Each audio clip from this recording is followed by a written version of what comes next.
लच्छा पराठा कैसे बनाते हैं? सबसे पहले 1 कप आटा में आधा चम्मच अजवाइन, आधा छोटा चम्मच नमक और पानी। पानी तो उतना ही डालना जितना ज़रूरत हो।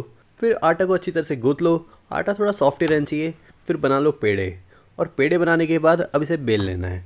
तो देखो, लच्छा पराठा बनाते टाइम इसे 2 बार बेलना पड़ता है। सबसे पहले तो रोटी जैसे ही बेलना पड़ता है, और फिर रोटी जैसा बेलने के बाद इस पे लगा लो थोड़ा सा घी या फिर ऑयल, जो भी लगा रहे हो उसे बस हाथों की मदद से पूरा अच्छी तरह से फैला लेना। फिर इस पे डाल देना थोड़ा सा सूखा आटा, और अब इसे कर लो फोल्ड।